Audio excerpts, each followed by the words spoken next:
परमेश्वर ने जो हमसे प्रेम रखा है, तो वो चाहता है कि हम सब आपस में प्रेम रखें, आपस में प्रेम रखें। और वही प्रेम का सबक है कि हम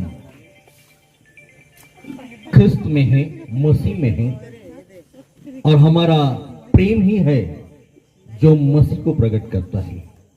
क्योंकि परमेश्वर का वचन और सारी आज्ञाएं और सारी व्यवस्था का निचोड़ जो है, जब व्यवस्थापक ने प्रभु यीशु मसीह से कहा कि व्यवस्था में कौन सी आज्ञा मुख्य आज्ञा है, और तब प्रभु यीशु मसीह ने उनसे कहा कि प्रभु परमेश्वर एक ही है, उसे अपने सारे मन से, सारे प्राण से, सारे बुद्धि से, सारी शक्ति से प्रेम रख, और दूसरी यह कि अपने समान अपने पड़ोसी से या एक दूसरे से प्रेम रख। यही प्रेम है जो हमें प्रभु में दृढ़ बनाता है, और यही प्रेम है जिसके कारण आज हम परमेश्वर के अनुग्रह में हैं। क्योंकि परमेश्वर का वो प्रेम सृष्टि के प्रति हमारे लिए अनुग्रह को लाया है, और वो अनुग्रह मसीह के द्वारा आया है कि हम उसमें बलवंत और फलवंत पाए जाएं, और वो महिमा जो पिता की महिमा पुत्र के द्वारा, पुत्र की महिमा आत्मा के द्वारा, और सारी महिमा उसके नाम के द्वारा है, हमारे जीवन में प्रकट होने पाए। और वही प्रेम है जिसके विषय में मैं चाहता हूं दो पद हम गाएं। इस गीत को शायद आप लोगों ने सुना होगा, और अगर नहीं सुना होगा तो आज हम सब सुन के और मिलजुल के गाएं प्रभु की महिमा के लिए। गाना के बोल है, मिलजुल के रहब प्रभु में हमरे, सोभे घड़ी सोभे खन, जेमे की दोसरे मन देख बे सोच बे, एहे क्रिस्तानी प्यार।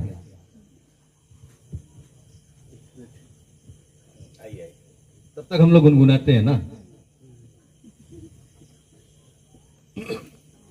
ये गाना जो है, मिलजुल के रह प्रभु में हमरे, शोभे घड़ी शोभे खन, जेमे की दोसरे मन देख बे सोच बे, एहे क्रिस्तानी प्यार। ये ढोलक अभी बजेगा,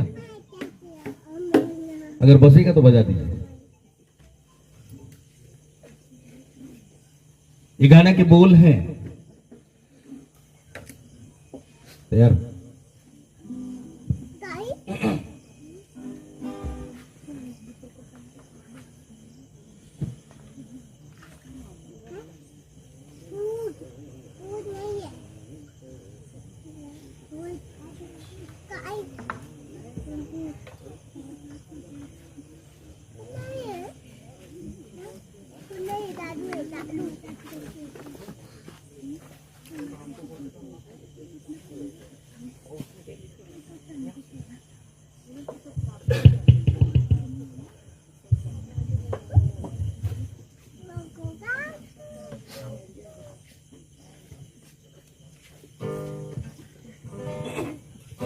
मिलजुल के रह प्रभु में हमरे, सोभे घड़ी सोभे खन, जेमे की दोसरे मन देख बे सोच बैन, एहे क्रिस्तानी प्यार। मिलजुल के रह प्रभु में हमरे, सोभे घड़ी सोभे खन, जेमे की दोसरे मन देख बे सोच बे, एहे क्रिस्तानी प्यार। जेमे की दोसरे मन देख बे सोच बे, एहे क्रिस्तानी प्यार। मिलजुल के राह प्रभु में हमरे, शोभे घड़ी शोभे का, जेमे के दोसरे मन देख बे सोच बे, एहे क्रिस्तानी प्यार। जेमे के दोसरे मन देख बे सोच बे, एहे क्रिस्तानी प्यार।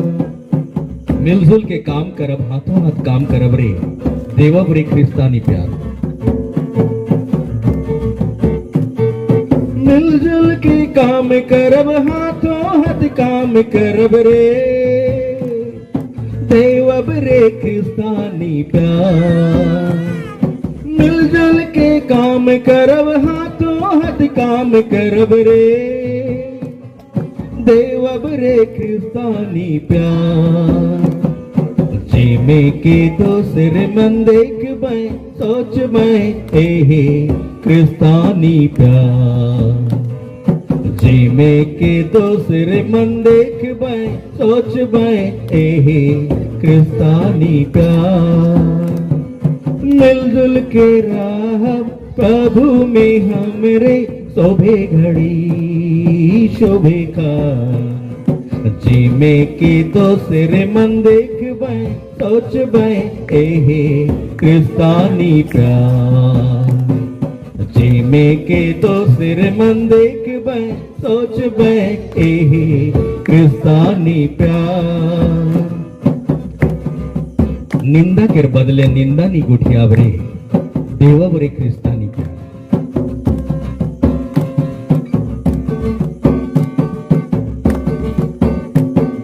निंदा के बदले निंदा नी गुठियावरे, देववरे क्रिस्तानी प्यार। निंदा के बदले निंदा नी गुठियावरे, देव रे क्रिस्तानी प्यार। जी में के दूसरे मन देख मैं सोच मैं एहे क्रिस्तानी प्यार, जी में के दूसरे मन देख मैं सोच मैं एहे क्रिस्तानी प्यार।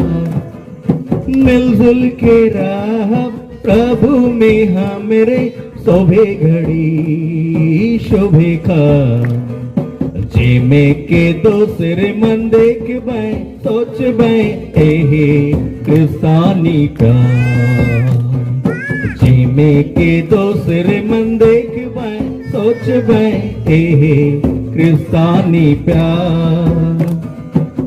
थप्पड़ के बदले थप्पड़ नी देववरे, देववरे क्रिस्तानी प्यार। थप्पड़ के बदले थप्पड़ नी देववरे, देववरे क्रिस्तानी प्यार। थप्पड़ के बदले थप्पड़ नी देववरे, देववरे क्रिस्तानी प्यार। जी में के दूसरे मन देख मैं सोच मैं एहे क्रिस्तानी प्यार, जी में के दूसरे मन देख मैं सोच मैं एहे क्रिस्तानी प्यार। मिलजुल के राह प्रभु में हमरे शोभे घड़ी शोभे का, जी में के दूसरे मन देख मैं सोच मैं एहे क्रिस्तानी प्यार, जी में के दूसरे मन देख मैं सोच मैं एहे क्रिस्तानी प्यार। वो प्यार जो क्रिस्तानी प्यार है, जो परमेश्वर ने हमसे किया कि अपना इकलौता पुत्र दे दिया, ताकि जो कोई इस पर विश्वास करे वो नाश न हो परंतु अनंत जीवन को पाए। वो प्रेम जो हमसे किया, तो हमारा क्या फर्ज हुआ कि हम भी उस प्रेम को एक दूसरे से बांटे, कि हमारा परमेश्वर जो प्रेम है और प्रेम में ही वो एक दूसरे में नजर आता है, ताकि लोग जानने पाए कि हम में वो प्रेम जो मसीह का प्रेम है वो हम में बसता है, और हमसे एक दूसरे लोग उस बात को जानने पाते हैं। हम तो बाइबल पढ़ते हैं लेकिन लोग हमें पढ़ते हैं, बाइबल हम पढ़ते हैं लेकिन लोग हमें पढ़ते हैं। परमेश्वर के वचन का महत्व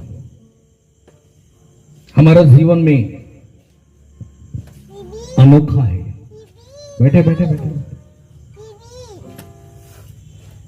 वो वचन जो हमारे लिए जीवन की ज्योति है, वो वचन जो हमारे लिए अनंत जीवन है, और वो परमेश्वर का वचन जो दिव्य वचन है, हमारे लिए आत्मिक भूख मिटाता है और आत्मिक प्यास बुझाता है, राह दिखाता है और सत्य पे चलाता है। वही वचन है जो देहधारी हुआ और इस जमीन पे आया कि हमारे लिए वो हमारा पुराना व्यक्तित्व बदल दे और पुराना जीवन बदलकर एक नया जीवन लाए, एक नई सृष्टि को हम पाए। क्योंकि वचन कहता है कि जो कोई मसीह में है वो एक नई सृष्टि है, कि हम अंश अंश करके बदलते चले जाते हैं। एक वचन आज से 15 साल पहले मेरे जीवन में आया और मेरा जीवन बदल गया। वो 15 साल पहले वाला आलोक आलोक नहीं रहा, आज वो प्रभु का खादिम बन गया।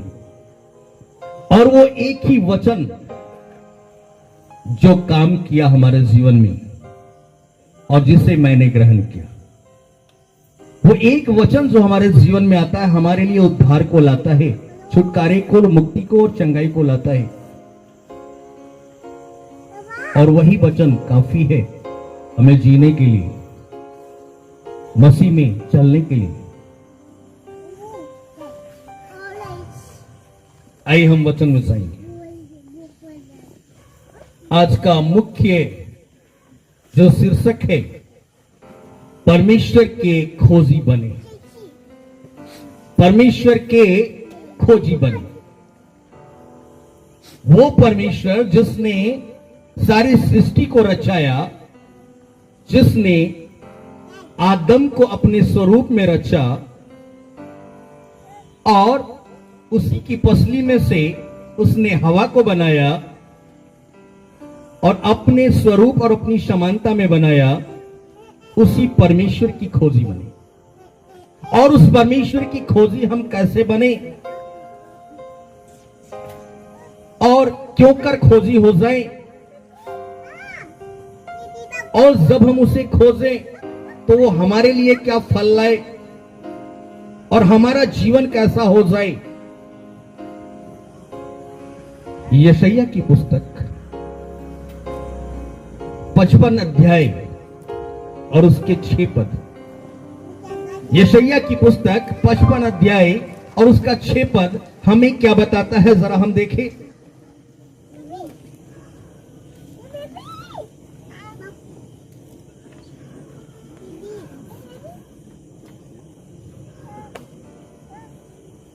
कोई भी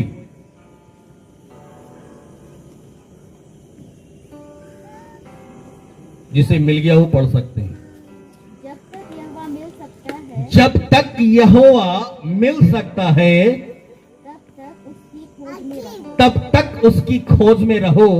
जब तक वह निकट है, जब तक वह निकट है, तब तक उसे पुकारो। तब तक उसे पुकारो। प्रभु में प्रियो, ये वचन जो कहता है जब तक यहोवा मिल सकता है तब तक उसकी खोज में रहो, और जब तक वह निकट है तब तक उसे पुकारो। दूसरे शब्दों में यदि इसी वचन को हम सुने तो हम ये कह सकते हैं कि जब तक हम उसकी खोज में लगे रहेंगे तब तक वो जीवता परमेश्वर हमें मिला करेगा, और जब जब हम उसे पुकारेंगे वो हमारे निकट होगा। जब जब हम उसे ढूंढा करेंगे, जब जब हम उसे खोजा करेंगे, वो हमें मिला करेगा, और जब जब हम उसे पुकारेंगे वो हमारे निकट होगा। परमेश्वर को ढूंढने की बातें, परमेश्वर की खोजी हम कैसे बने और किस रीति से हम उसे ढूंढ सकते हैं, उसके ढूंढने के लिए योग्यता क्या होगी, उसके पुकारने के लिए नम्रता और दीनता कितनी होगी, और कैसे हम उस जीवते परमेश्वर को खुश कर सकते कि वो हमारी पुकार को सुनते और उसका उत्तर हमें प्रदान करते और अपने आप को हमें प्रकट करते। जो कोई व्यक्ति सच्चे मन से, सच्चे विश्वास से, सच्ची आज से उस जीवते परमेश्वर को ढूंढता है, निश्चय ही वो जीवता परमेश्वर अपने आप को प्रकट करता है। यिर्मयाह की पुस्तक 29 अध्याय 11, 12 और 13 पद जो हम पाते हैं यिर्मयाह की पुस्तक उसके 29 अध्याय 11, 12 और 13 पद, जहां परमेश्वर का वचन कहता है कि यहोवा की यह वाणी है कि मैं जो कल्पनाएं तुम्हारे विषय करता हूं वो हानि की नहीं वरन कुशल की है, और अंत में तुम्हारी आशा पूरी करूंगा। और तब उस दिन तुम मुझे पुकारोगे, मैं तुम्हारी सुनूंगा और उसका उत्तर दूंगा। तुम मुझे ढूंढोगे और पाओगे, इसलिए कि संपूर्ण मन से मेरे पास आओगे। यहां 13वां वचन हम क्या पाते हैं? अगर एक एक वचन को हम ध्यान से देखें, परमेश्वर की ये योजना रहती है कि वो हर व्यक्ति के लिए भली योजनाओं को बनाता है, और वो ऐसा परमेश्वर है जो अंत में हर एक की आशाओं को पूरा करने के लिए वो ललायित होता है कि हमारी आशाएं पूर्ण किए जाएं जो हम परमेश्वर से रखते हैं, कि हमारा उद्धार हो, हमारा छुटकारा हो, हमारी चंगाई हो, हमारे अच्छा जीवन बने। वो सारी बातें हम चाहते हैं कि परमेश्वर हमारे जीवन में ये करे, हमारे जीवन में वो करे, लेकिन हमें परमेश्वर के लिए क्या करना है? वो परमेश्वर जो कहता है कि मैं जो कल्पनाएं तुम्हारे विषय करता हूं, जिस प्रकार माता पिता अपने बच्चों के लिए कल्पनाएं करते हैं, अच्छी कल्पनाएं, अच्छी योजनाओं को बनाते हैं, उसी प्रकार से हमारा जीवता परमेश्वर सारी सृष्टि के लिए, मनुष्य जाति के लिए, इसलिए कि उसने अपने स्वरूप में, अपनी समानता में बनाया है, हर एक के लिए अच्छी योजनाओं को बनाता है।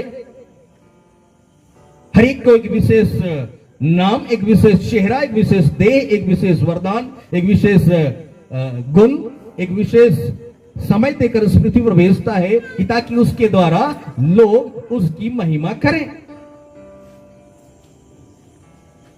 वही परमेश्वर कहता है उस दिन तुम मुझे पुकारोगे, मैं तुम्हारी सुनूंगा और उसका उत्तर दूंगा। दाऊद क्या कहता है कि जिन्होंने उनकी ओर दृष्टि किया उन्होंने ज्योति पाया। भजन संहिता 34 अध्याय 5 से लेकर 7 पद।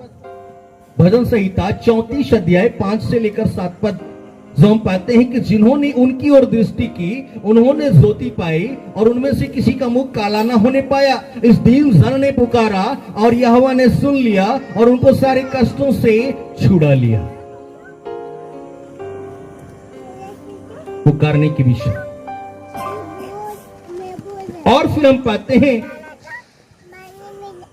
कि वही परमेश्वर कहता है कि तुम मुझे ढूंढोगे और पाओगे, इसलिए कि संपूर्ण मन से मेरे पास आओगे।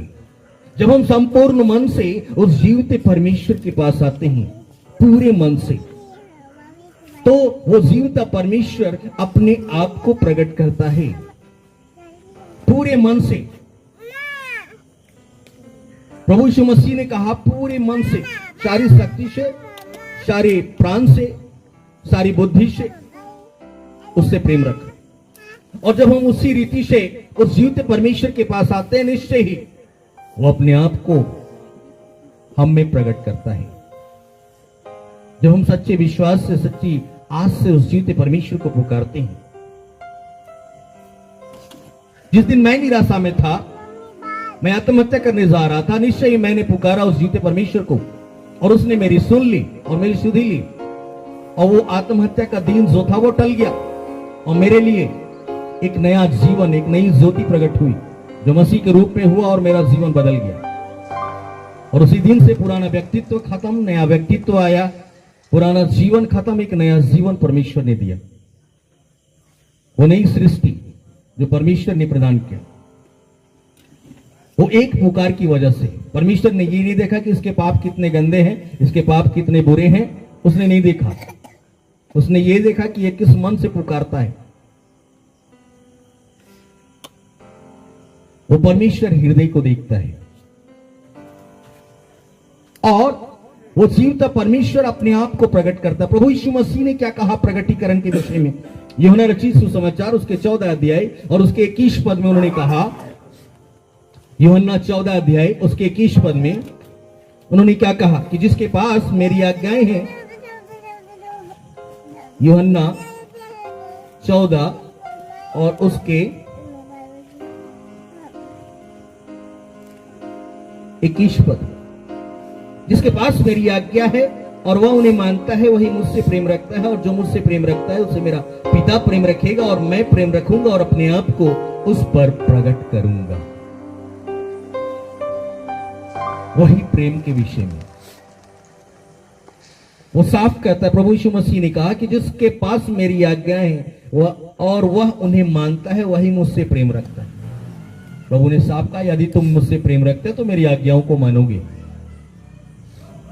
और यदि हम उससे प्रेम रखते हैं तो हम उसकी आज्ञाओं को मानेंगे, और पिता हमसे प्रेम रखेगा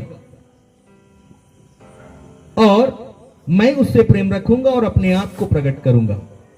अर्थात मसीह हमसे प्रेम करेगा और अपने आप को प्रकट करेगा। किस रीति से प्रकट करेगा? वो वचन के द्वारा, सामर्थ के द्वारा और चिन्ह और चमत्कारों के द्वारा वो आप ही अपना प्रकटीकरण देगा और देता है और देता रहेगा, क्योंकि वही मसीह जो कल था, आज है, युगानुयुग रहेगा। उसका वचन जो आदि में था, अब है और युगानुयुग रहेगा। उसकी सामर्थ जो कल था, आज है, युगानुयुग रहेगा। उसके कार्य जो कल थे, आज है, युगानुयुग रहेगा। वो परमेश्वर कभी बदलता नहीं। हालेलुया। उसकी सामर्थ कभी बदलती नहीं। वो वही है जो मुर्दों को जिलाने वाला परमेश्वर है। चाहे हम पाप के बंधन में मुर्दे हों, श्राप के बंधन में, अंधकार के बंधन में, शैतान के बंधन में या मृत्यु के बंधन में पड़े हों, वो निश्चय जिंदा करने वाला मसीह है। हालेलुया। और उसके वचन कभी अधूरे नहीं होते। यिर्मयाह 1:12 कहता है परमेश्वर की, मैं अपने वचन को पूरा करने को जागृत हूं। वो परमेश्वर अपने वचन को पूरा करने को जागृत है। और वो क्या कहता है? यशायाह नबी की पुस्तक और उसके 44 अध्याय और उसके वचन के विषय में, 44 अध्याय 26 पद जो हम पाते हैं, और अपने दास के वचन को पूरा करता और अपने दूतों की युक्ति को सफल करता हूं, जो यरूशलेम के विषय कहता है कि वह फिर बसाई जाएगी और यहूदा के नगरों के विषय में फिर बनाए जाएंगे, और मैं उन खंडरों को सुधारूंगा। वो परमेश्वर है जो अपने दास के वचन को पूरा करता और उनकी युक्ति को सफल करता है। जो उसके दास दासी, जो उनके चुने हुए जन हैं, उनके युक्तियों को सफल करता है और उनके कहे गए वचनों को पूरा करता है, और लोगों के बीच वो चिन्ह और चमत्कार प्रकट किए जाते हैं। प्रभु यीशु मसीह ने जो अपने प्रेरितों को चुना, उन 12 ने स्वर्गारोहण के बाद, जब प्रभु की स्वर्गारोहण हुआ, और तब वो 12 प्रचार में निकले और प्रभु उनके साथ था, और वो हर एक चिन्ह और चमत्कारों से उसके अपने वचन को दृढ़ करता रहा। मरकुस रचित सुसमाचार 16 अध्याय और उसके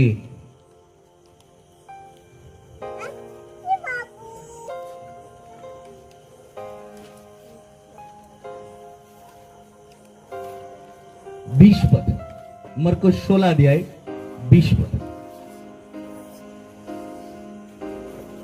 बल्कि 19-20 को यदि हम पढ़ेंगे, निदान प्रभु उनसे बातें करने के बाद स्वर्ग पर उठा लिया गया और परमेश्वर की दाहिनी ओर बैठ गया, और उन्होंने निकलकर हर जगह प्रचार किया, और प्रभु उनके साथ काम करता रहा, और उन चिन्हों के द्वारा जो साथ साथ होते थे वचन को दृढ़ करता रहा। वचन को दृढ़ करता रहा। आज परमेश्वर का हर एक वचन जो दृढ़ है, और परमेश्वर का वही सामर्थ आज भी प्रकट होता है। इसीलिए दाऊद कहता, परख कर देखो कि यहोवा कैसा भला है। आपने कभी परखा उस जीवते परमेश्वर को? उसका प्रेम कैसा, उसकी दया कैसी, उसकी करुणा कैसी, उसका सामर्थ कैसा, उनके चिन्ह और चमत्कार कैसे? दाऊद इसी बात को कहता है, परख कर देखो कि यहोवा कैसा भला है। वो जीवता परमेश्वर आज भी वो सब काम करने के लिए तैयार है। बस हमें जरूरत है कि हम उसी तैयारी से उस काम को देखें। और वो परमेश्वर चाहता है कि हम उसके खोजी बने, हम उसके खोजी बने। पहला इतिहास 28 का 9 पद कहता है, पहला इतिहास 28 का 9 पद, यदि तू उसकी खोज में रहे तो वह तुझको मिलेगा। यदि तू उसकी खोज में रहे तो वह तुझको मिलेगा।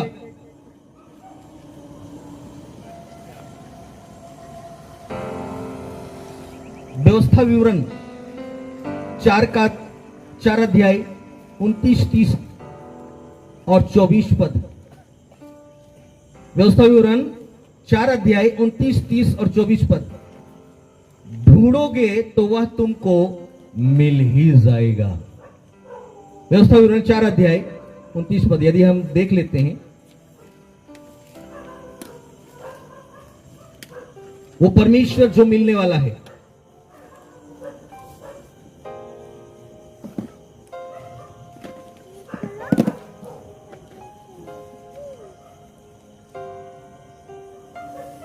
उनतीस पद 29, 30 और 24 पद।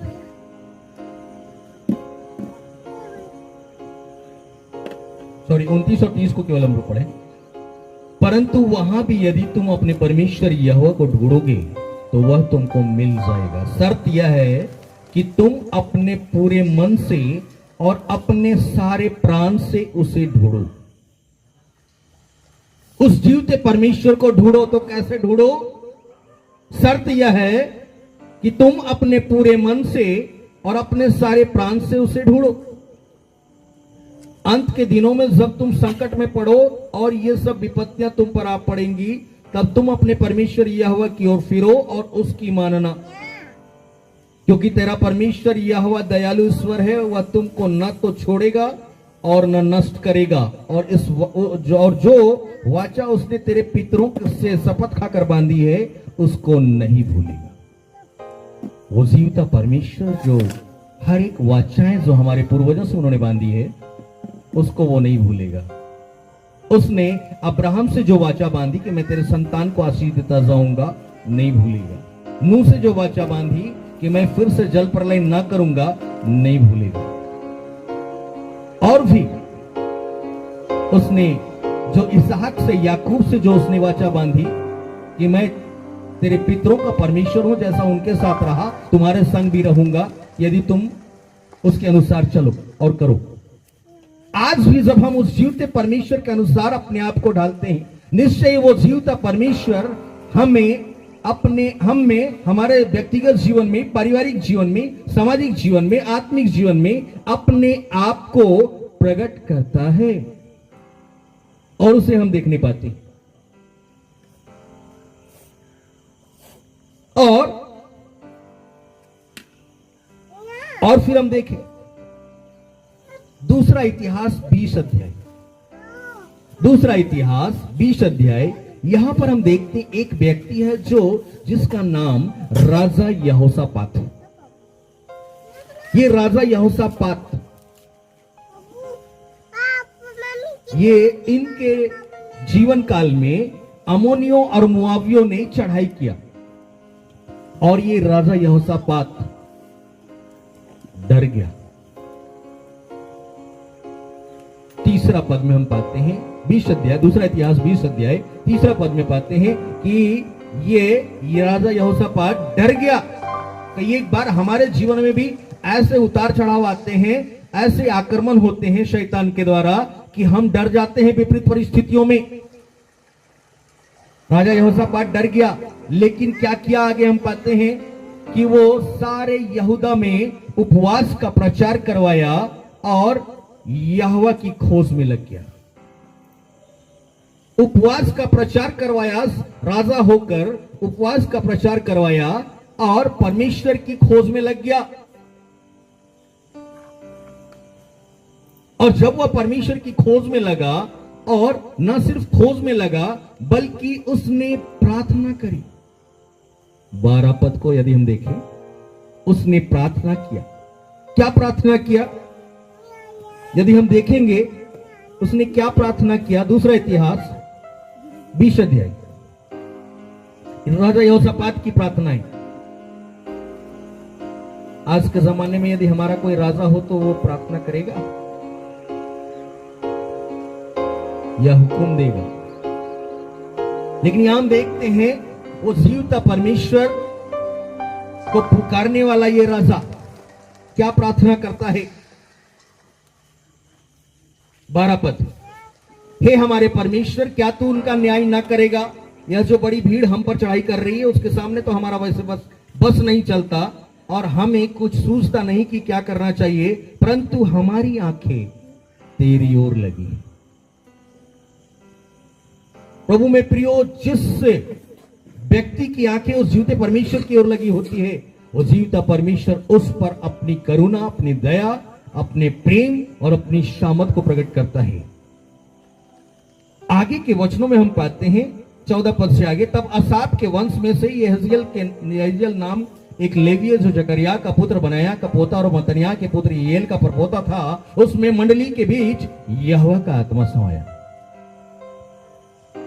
और वह कहने लगा, हे सब यहूदियों, हे यरूशलेम के रहने वालों और हे राजा यहोशापात, तुम सब ध्यान दो। हे सब यहूदियों अर्थात परमेश्वर के नियम कानून को जानने वालों और हे यरूशलेम के रहने वालों अर्थात पवित्रता का जीवन जीने वालों और हे राजा यहोशापात अर्थात परमेश्वर को ढूंढने वालों, तुम सब ध्यान दो। इस बड़ी भीड़ से मत डरो, विपरीत परिस्थिति से मत डरो। आज हमारे जीवन में क्या है क्या नहीं उसके विषय में मत सोचो। तुम्हारा मन कच्चा ना हो, क्योंकि युद्ध तुम्हारा नहीं अब परमेश्वर का है। जब हम परमेश्वर को पुकारते हैं तो युद्ध हमारा नहीं परमेश्वर का हो जाता है। हालेलुया। वो हमारी ओर से लड़ता है। सत्य और असत्य की लड़ाई होती है, ज्योति और अंधकार की लड़ाई होती है, और वही जीवता परमेश्वर हमारी ओर से लड़ता है। और यह क्या कहता है, कल उनका सामना करने को जाना, देखो वो शीश की चढ़ाई पर चढ़े आते हैं और यरूशलेम नाम जंगल के सामने नाले के सिरे पर तुम्हें मिलेंगे। इस लड़ाई में तुम्हें लड़ना ना होगा। परमेश्वर का जन जिसमें परमेश्वर का आत्मा समाया है वो कहता है इस लड़ाई में तुम्हें लड़ना ना होगा, तो क्या करना होगा? वो कहता है कि इस लड़ाई में तुम्हें लड़ना ना होगा। और आगे हम देखें क्या कहता है, हे यहूदा, हे यरूशलेम ठहरे रहना। हे यहूदा, हे यरूशलेम ठहरे रहना। कहां? हे यहूदा, यहूदा जो सारे परमेश्वर के वचन को जानते, परमेश्वर की आज्ञाओं को जानते, तो उनके वचन में, उनकी आज्ञाओं में ठहरे रहना। और हे यरूशलेम जो पवित्रता का जीवन जी रहे हो, पवित्रता में बने रहना।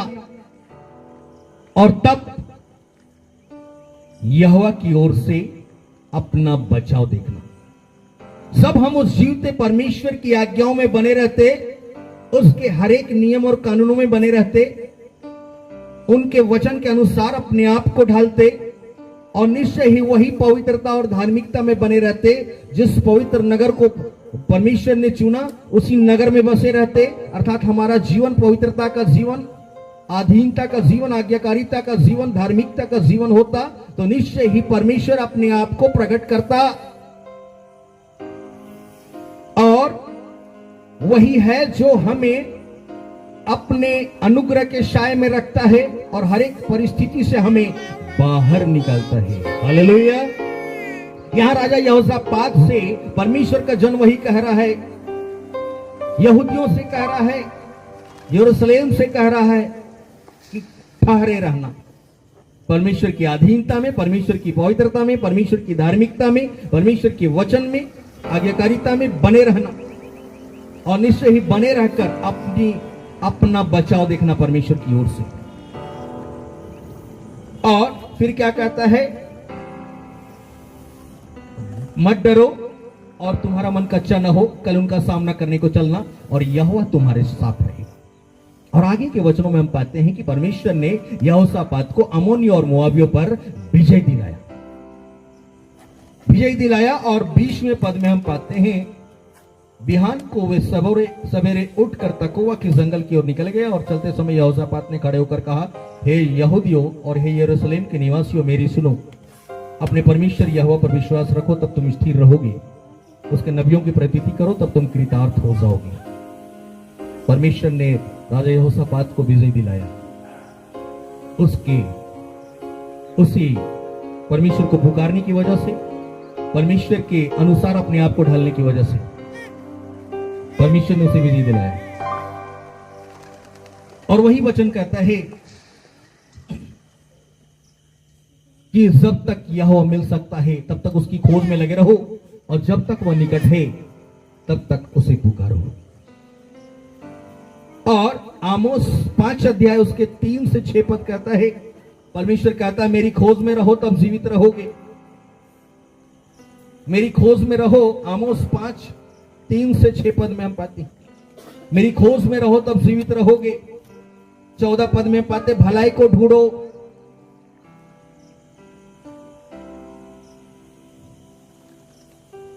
कैसे? योएल भविष्यवक्ता की पुस्तक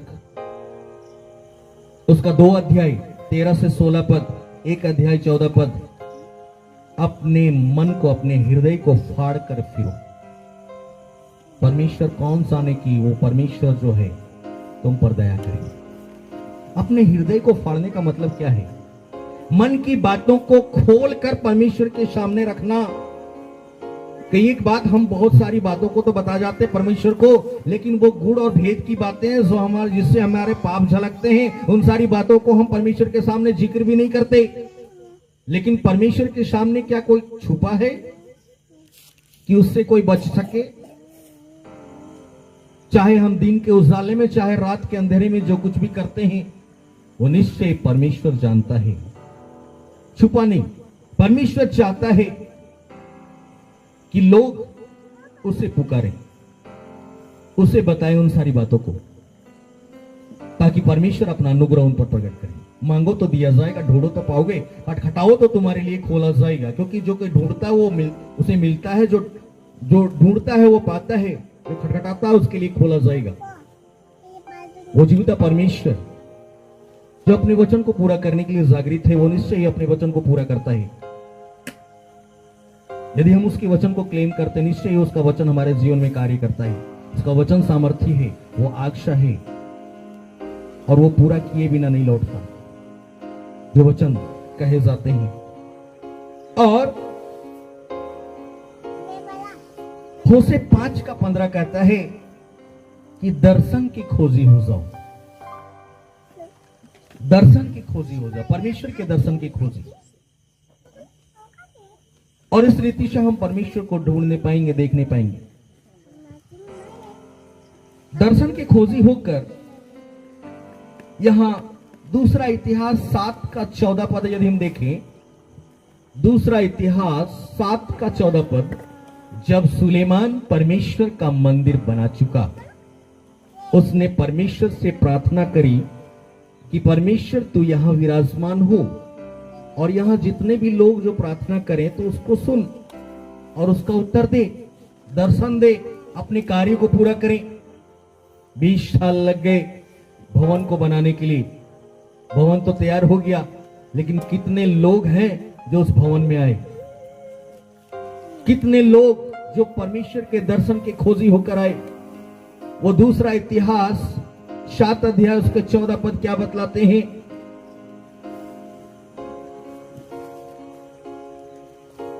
जहां परमेश्वर ने क्या कहा, दर्शन देकर उसने सुलेमान से क्या कहा, उसे जरा देखें। 14 पद, यदि 14 पद से आगे, तब यदि मेरी प्रजा के लोग जो मेरे कहलाते हैं दीन होकर प्रार्थना करें और मेरे दर्शन के खोजी होकर अपनी बुरी चाल से फिरें, तो मैं स्वर्ग में से सुनकर उसका पाप क्षमा करूंगा और उनके देश को ज्यों का त्यों कर दूंगा। दर्शन के खोजी होकर अपनी बुरी चाल से फिरे, तो मैं स्वर्ग में से सुनकर उसका पाप क्षमा करूंगा और उनके देश को ज्यों का त्यों कर दूंगा। अब से जो प्रार्थना इस स्थान में की जाएगी उस पर मेरी आंखें खुली और मेरे कान लगे रहेंगे, और मैंने इस भवन को अपनाया है और पवित्र किया है कि मेरा नाम सदा के लिए इसमें बना रहे। मेरी आंखें और मेरा मन दोनों नित्य यहीं लगे रहेंगे। जहां परमेश्वर का भवन होता, जहां परमेश्वर की वेदी होती, परमेश्वर का वचन क्या कहता है कि उसने कहा कि जहां 2 या 3 मेरे नाम पे इकट्ठे होते हैं, मैं उनके बीच होता हूं। आज जो हम 2 या 3 उसके नाम के निमित्त यहां इकट्ठे हैं, वो जीवता परमेश्वर हमारे बीच है। और वो जीवता परमेश्वर यदि हमारे बीच है, उसका वचन हमारे बीच है, उसकी सामर्थ हमारे बीच है, उसके कार्य हमारे बीच है, उसके अद्भुत और आश्चर्यजनक काम हमारे बीच है। और इसी बात को दाऊद कहता है, परख कर देखो कि यह हवा कैसा भला है। नम्र और दीन होकर, दर्शन के खोजी होकर आ जाओ, निश्चय उससे भेंट हो जाएगी। वो जीवता परमेश्वर अपने आप को प्रकट करेगा। वो कोई भेदभाव करने वाला नहीं। वो अधर्मी और धर्मी दोनों को सांस देता है, दोनों को आस देता, दोनों को विश्वास देता, दोनों को जीवन देता। वो किसी का भेदभाव नहीं करता। पापी पाप से फिरे, यही वो चाहता है, और जीवित रहे। क्योंकि यह हेस्केल की पुस्तक बताती है कि मैं पापी के मरने से खुश नहीं होता, प्रसन्न नहीं होता। मैं चाहता हूं कि पापी पाप से फिरे और जीवित रहे। न पिता अपने पुत्र का पाप का भार उठाएगा, न पुत्र अपने पिता के पाप का भार उठाएगा। हर एक व्यक्ति अपने ही पापों का भार उठाएगा। और इसलिए हमें जरूरी है कि हम सब उस जीवते परमेश्वर को ढूंढे, जो हमारे पापों का निवारण करने वाला है, अपने इकलौते पुत्र के द्वारा, उसके लहू के द्वारा। क्योंकि आकाश और पृथ्वी में और कोई दूसरा ऐसा बलिदान नहीं हुआ जो सारे पापों का भार उठा ले और पाप से मुक्त करे। और इसीलिए वचन कहता है, पतरस जो कहता है, पहला पतरस पहला अध्याय और उसके 16 पद से आगे और 18-19 में वो कहता है कि तुम्हारा निकम्मा चाल चलन जो बाप दादों से चला आता है, उससे तुम्हारा छुटकारा सोने और चांदी से नहीं होता, वरन परमेश्वर का निष्कलंक मेमना यीशु के लहू के द्वारा होता है, मसीह के लहू के द्वारा होता है हमारा छुटकारा। वो छुटकारा, वो चाहे पाप का बंधन का हो, श्राप का बंधन का हो, अंधकार का बंधन का हो, शैतान का बंधन का हो, या मृत्यु के बंधन का हो, उससे छुटकारा यूं ही नहीं होता, सोना चांदी धन दौलत से नहीं होता, वरन सच्चे विश्वास और सच्चे पश्चाताप के द्वारा, यीशु के लहू के द्वारा होता है। और वो यीशु का लहू हमारे विश्वास करने के द्वारा कार्यकारी सिद्ध होता है, और तब हम शुद्ध किए जाते, पवित्र किए जाते, और अंश अंश करके बदलते चले जाते हैं मसीह के स्वभाव में।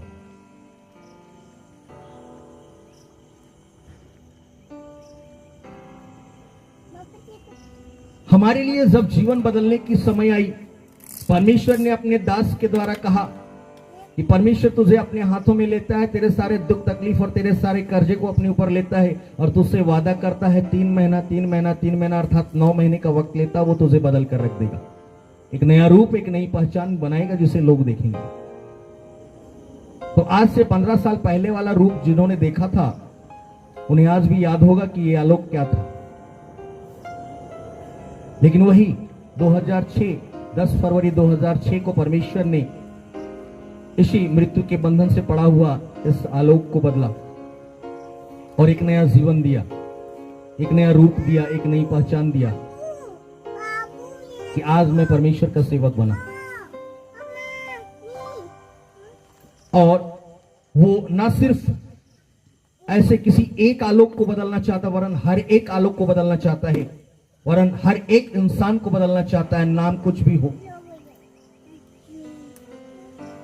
और उसके इकलौते पुत्र यीशु मसीह का लहू हर एक जीवन को बदलना चाहता है जो किसी रीति से बंधन में पड़े हो, चाहे वो पाप का बंधन, श्राप का बंधन, अंधकार का बंधन, शैतान का बंधन या मृत्यु का बंधन। लोग यदि उसके ज्ञान को ढूंढे, परमेश्वर के ज्ञान को ढूंढे, होशे 6:3 कहता है, आओ हम ज्ञान ढूंढे।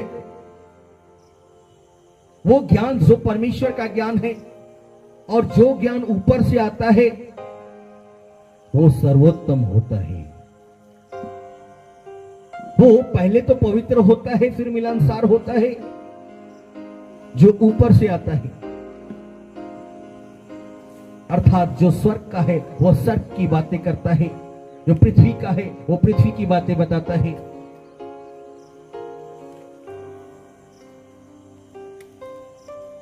और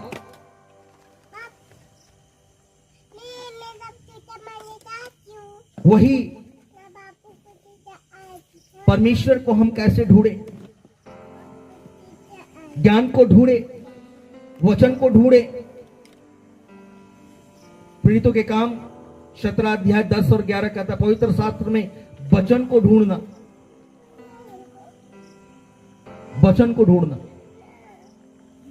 प्रेरितों लोग जब प्रचार करते थे, लोग वहां के लोग इतने के लोग वचन में देखते थे कि वो जो कह रहा है वो सही है या नहीं। वचन में से ढूंढते थे कि वो जो कहा जा रहा है वो सही है या गलत है। प्रेरित काम 24 अध्याय 27 पद, परमेश्वर को ढूंढो। पवित्र शास्त्र में ढूंढना है। यूहन्ना रचित सुसमाचार 5 के 39 पद, धर्म को नम्रता से ढूंढो। शपनिया 2 अध्याय 3 पद।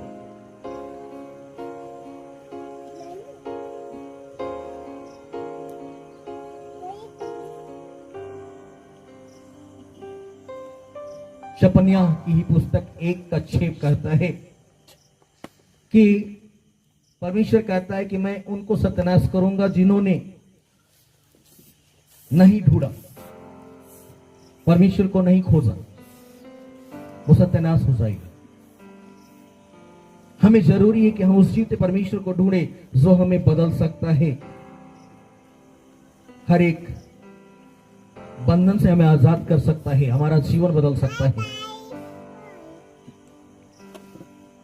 और फिर हम कैसे खोजी हो परमेश्वर के? जकरिया 1 का 3 कहता है, मेरी ओर फिरो तो मैं तुम्हारी ओर फिरूंगा।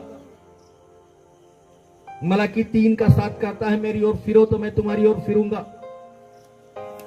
लेकिन तुम ऐसा नहीं करते। इज़रा की पुस्तक 8 अध्याय 22-23, सब खोजियों पर भलाई कृपा दृष्टि बनी रहेगी। दूसरा इतिहास 15 अध्याय 2 पद, यदि परमेश्वर की खोज में रहो तो वह मिलेगा।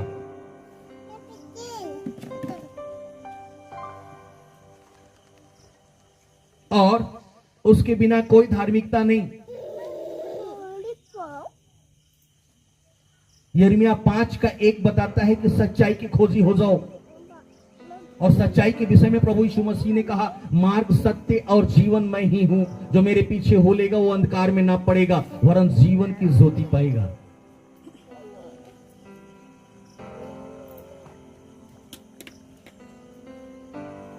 इब्रानी 12 अध्याय 14 से 17 पद कहता है, पवित्रता की खोजी हो जाओ, तभी तुम परमेश्वर को देख पाओगे।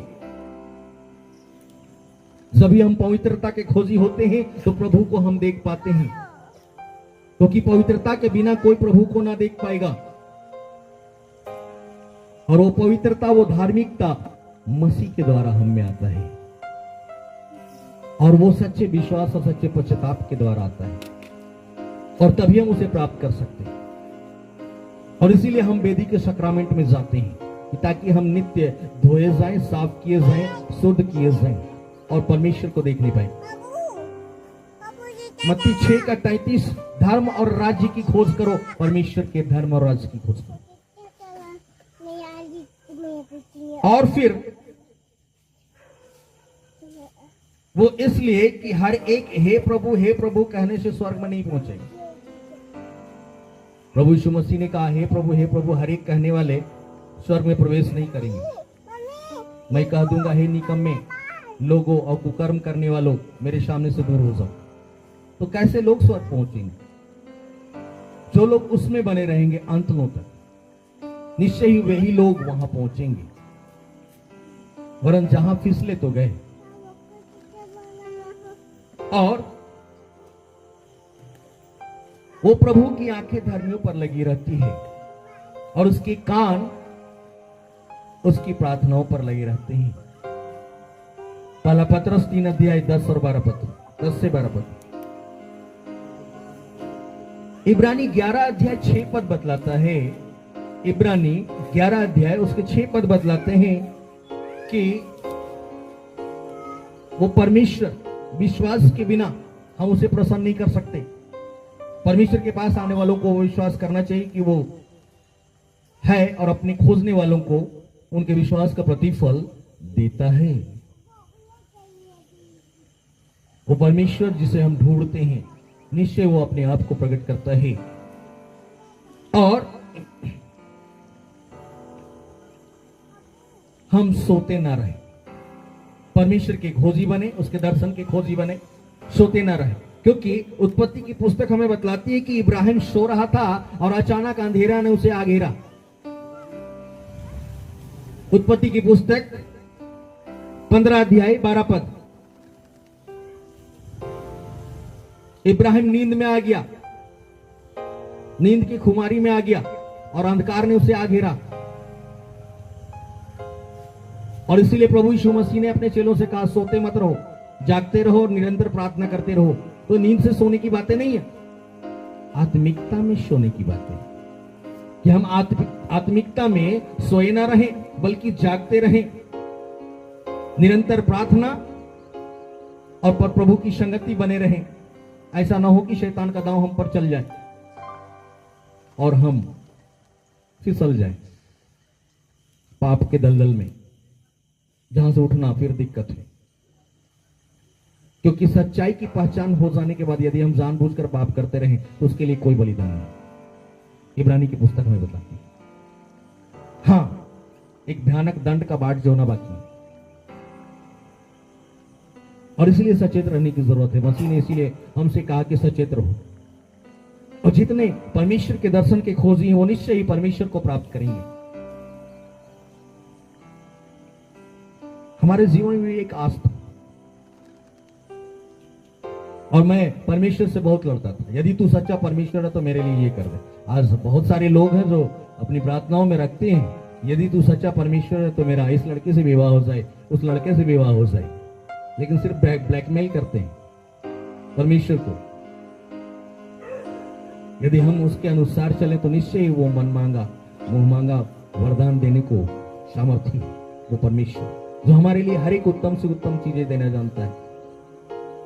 जैसे माता पिता अपने बच्चों को सब कुछ देना जानते हैं, यदि माता पिता के बच्चे उसकी आज्ञाओं को मानते हैं, माता पिता के अनुसार यदि बच्चे चलते हैं तो निश्चय ही माता पिता उसे हर सुख सुविधा देने के लिए तत्पर रहते हैं, चाहे वो खुद भी क्यों ना कंगाल हो जाए, लेकिन अपने बाल बच्चों के लिए अच्छे वस्तुओं को देना जानते हैं।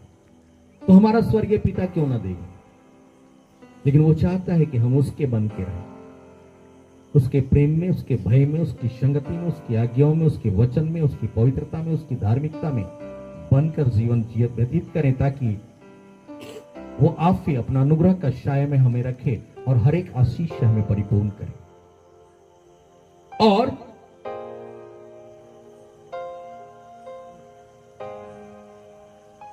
वही परमेश्वर जो अपने आप को प्रकट करता है, वो हमसे कहता है कि मेरे दर्शन के खोजी होकर मेरी ओर फिरो। और जब हम उसके संग आते, उसके पास आते, सच्चे मन से पुकारते, निश्चय वो अपने आप को प्रकट करता है। और हम उसके लूका की किताब 10 अध्याय उसके 21 और 22 पद में पाते हैं कि बालकों पर परमेश्वर प्रकट किया। कैसे बालकों पर? परमेश्वर बालकों पर प्रकट करता है। प्रभु यीशु मसीह ने कनानी स्त्री से कहा कि बालकों की रोटी कुत्तों के सामने फेंकना उचित नहीं। तो यहां कौन बालक और कौन कुत्ते? बालकों की रोटी अर्थात परमेश्वर के संतान की रोटी कुत्तों के सामने नहीं फेंकना। कुत्ते कौन? वो हम जो कुत्ते पालते हैं वो कुत्ते की बात नहीं है। कुत्ते का स्वभाव होता है उल्टी करना और फिर चाटना। और वैसे मनुष्य के विषय में बतलाता है कि जो आज अपने पापों के विषय में तौबा करते हैं, आज हम बोलते हैं कि हम ये पाप फिर नहीं करेंगे और फिर से वही पाप करते हैं, वही कुत्ते के समान जीने वाले लोग जो कहते हैं आज तो हम नहीं करेंगे, आज से हम ऐसा नहीं करेंगे, लेकिन फिर से वही काम करते हैं। इसलिए लिखा है कुत्ते, टोन्हे और व्यभिचारी और जितने जो असत्य में चलने वाले, झूठ का चाहने वाला, वो बाहर रहेगा। लेकिन जो धर्म के खोजी हैं, पवित्रता के खोजी हैं, वो निश्चय ही परमेश्वर को देखने पाएंगे और परमेश्वर अपने आप को उन पर प्रकट करेगा। और इसलिए वचन कहता है यहां कि बालकों पर प्रकट किया। बालकों पर बहुत सारी बातें जो परमेश्वर प्रकट करता है अपने संतानों पर। तो संतान होने का अधिकार हम कैसे प्राप्त करते हैं? परमेश्वर का संतान होने का अधिकार हम कैसे प्राप्त करते हैं? यूहन्ना रचित सुसमाचार पहला अध्याय और उसके 12 और 13 पद जो हमसे बतलाते हैं कि जितनों ने उसे ग्रहण किया। किसे? परमेश्वर के वचन को। लिखा है आदि में वचन था, वचन परमेश्वर के साथ था, वचन परमेश्वर था, इसी में सब कुछ थी, इसी में जीवन, इसी में ज्योति थी। वो अपनों के बीच आया, उसके अपनों ने उसे ग्रहण नहीं किया, मगर जितनों ने उसे ग्रहण किया उसे उन्होंने परमेश्वर का संतान होने का अधिकार दिया। वे न तो लहू से, न मनुष्य की इच्छा से, न शरीर की इच्छा से, परंतु परमेश्वर से उत्पन्न हुए हैं। और वचन देहधारी हुआ और मसीह के रूप में प्रकट हुआ। तो जितने लोग परमेश्वर के वचन को ग्रहण करते हैं वे ही परमेश्वर के संतान हैं, परमेश्वर के पुत्र और पुत्रियां हैं, जो परमेश्वर के वचन को ग्रहण करते हैं। उसी प्रकार दूसरा योग्यता क्या है कि परमेश्वर का संतान होने का? गलाती की पुस्तक 3 अध्याय 26 में, गलाती 3 का 26 क्या कहता है कि तुम उस विश्वास के द्वारा जो मसीह यीशु पर है परमेश्वर के संतान हो। तो यदि हमारा विश्वास मसीह यीशु पर है तो निश्चय ही हम परमेश्वर के संतान हैं, और नहीं तो नहीं। और फिर तीसरी योग्यता क्या है परमेश्वर के संतान, परमेश्वर के पुत्र होने की? रोमी 8 का 14, रोमी 8 अध्याय उसके 14 पद जो हमसे कहते हैं कि जितने लोग परमेश्वर की आत्मा के चलाए चलते हैं वे ही परमेश्वर के पुत्र हैं। और यदि ये तीनों काम हमसे नहीं होते तो हम परमेश्वर के संतान नहीं।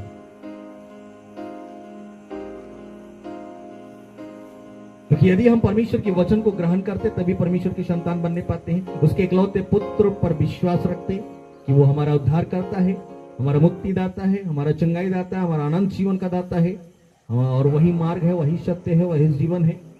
तो निश्चय ही हम परमेश्वर की संतान होने का अधिकार प्राप्त करते हैं। और यदि हम उसकी आत्मा अर्थात परमेश्वर की आत्मा के चलाए चलते हैं तभी हम परमेश्वर के पुत्र कहलाते हैं। और इन सारी बातों के बाद हमें यही जरूरी है कि हम उसके खोजी बने रहें, ताकि परमेश्वर का अनुग्रह विश्वास के द्वारा हम प्राप्त करें, उसके वचन पर विश्वास करने के द्वारा, उसके इकलौते पुत्र यीशु मसीह पर विश्वास करने के द्वारा, और उसके आत्मा पर विश्वास करने के द्वारा, उसकी सामर्थ पर विश्वास करने के द्वारा हम उसे देखने पाए, उस जीते परमेश्वर को जो अपने आप को प्रकट करना जानता है और करता है। और उसने साफ कहा है मैं अपने आप को प्रकट करूंगा।